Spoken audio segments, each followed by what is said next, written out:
If you dream of spending the rest of your life sitting on a beach and watching the sun rise over the Atlantic Ocean, this video is for you. I'm living that dream on one of North Carolina's famous barrier islands, Bogue Banks, in the town of Emeraldisle. But to be happy here, you must avoid making 3 massive mistakes. You might think one of them might be paying too much for your home, and another might be forgetting to renew your flood insurance policy. But you would be wrong on both accounts. Stick around and I'll teach you how to avoid the biggest mistake when you relocate here full-time. Remembering that you are not a local. My name is Dennis Richkowski, and I am your Emeraldisle local real estate expert. And with a name like mine, you know I didn't grow up here, but I got here as fast as I could. Still, I'm no local, but I don't advertise it either. So I am a happy resident. Whether you're considering a move or just curious about coastal living full-time, if you want to be happy, stay tuned for insights you won't find for anywhere else. Number 1, ixnay the shaboomy. Living here in Emeraldisle means embracing a lifestyle deeply connected to the water surrounding the town and the island, with activities like sunbathing and swimming in the ocean being a part of daily life.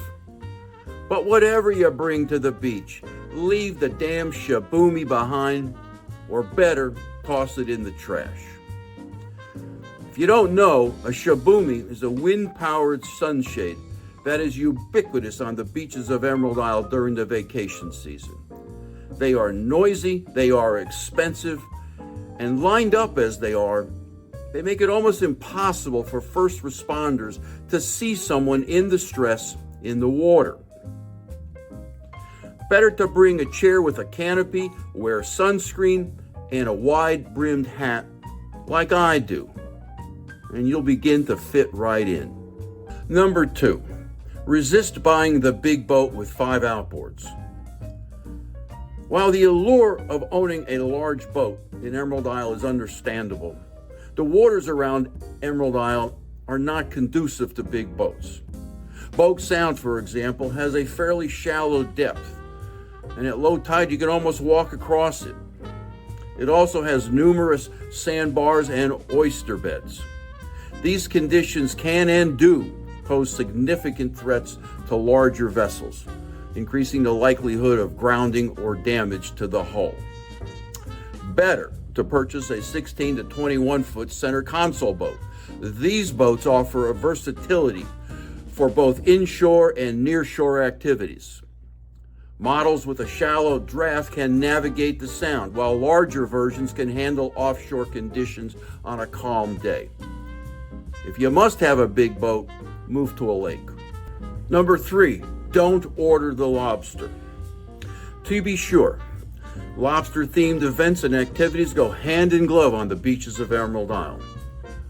The lobsters don't live anywhere near Emeraldisle, so these bakes are expensive and generally geared toward tourists, or Tourons as the locals call them. Better to order a pound or 2 of Carolina brown or green shrimp. They are local, plentiful, and oh so tasty. After you've eaten a Carolina brown, you won't ever buy the Thai shrimp you always can find in your local big box grocery store. And while you're at it, get some oysters at about $50 a half bushel. You'll be glad you did. Since the locals know our bivalves are the Napa Valley of oysters, your fishmonger will nod approvingly. Number 4, dogs and alcohol on the beaches. A while back, I watched as my friend let his greyhound off its leash and let it run down the beach, chasing a ball he had tossed.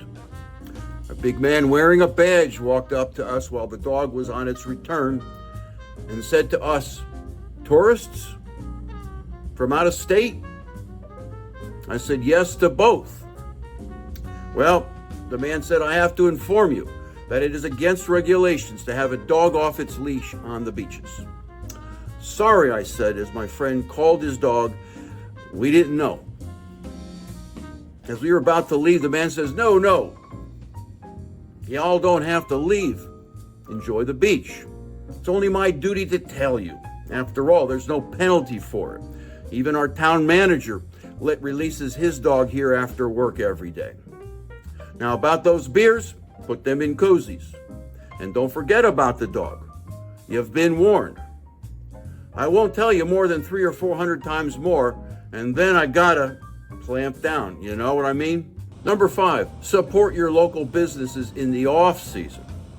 Year-round, Emeraldisle is home to about 4,000 residents. But during the in-season, Emeraldisle shares its beaches with 35 to 50,000 tourists weekly from May through October. Come November, however, when there's a bit of nip to the air, the tourists all leave.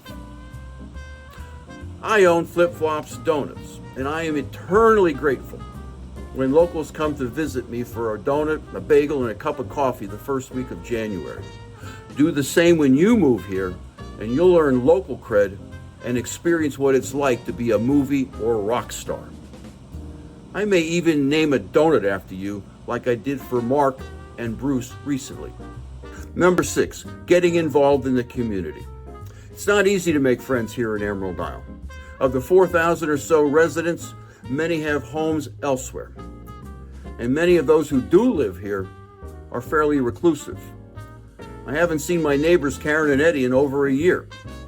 In fact, that's one reason I started my donut shop, so that I can meet and talk to people. But unlike me, maybe you did get the retirement gene. So I recommend volunteering. Maybe you volunteer to monitor and to protect the turtle nests during the nesting season. Or maybe you become a tutor to help adults learn to read better. We have blood drives here every other month. I'm working on my 20th gallon. And you can assist with event publicity, with scheduling, and refreshments. Join the Civitan Club and help keep our beaches clean. And for fun, become a member of our Parrot Club. It's one of the largest in the world. Number 7, if you've been following my advice, you're almost a local, but not quite. Hopefully you now know, however, that all barbecue is pork and all tea is best served cold with lots of sugar. And you have embraced both. Now, let's dial down the wardrobe a bit. Ditch those ties and khakis and all those fancy shoes. I have friends who wear shorts year-round. And Jim Batten, the original owner of Emeraldisle Realty, was known as the barefoot broker for obvious reasons. There you have it. These 7 tips will help you act like a local even though you have no possibility of becoming one. These tips have worked so well for me that I rarely cross the Bonner Bridge to the mainland. And that's saying a lot from a fellow who has traveled the world, visiting places like Singapore, Thailand, Greece, Prague, Mexico, etc. Living in Emeraldisle offers a unique blend of natural beauty, community spirit, and coastal memories. If you want to learn more about living here, call or text me at 919-308-2292, or click on the description below to schedule a private 30-minute coaching call with me to learn all about living the dream here in Emeraldisle or along the Crystal Coast. Don't forget to like, subscribe, and hit the notification bell for another one of my videos with insights into living here along the Crystal Coast and in Emeraldisle. Thanks for watching.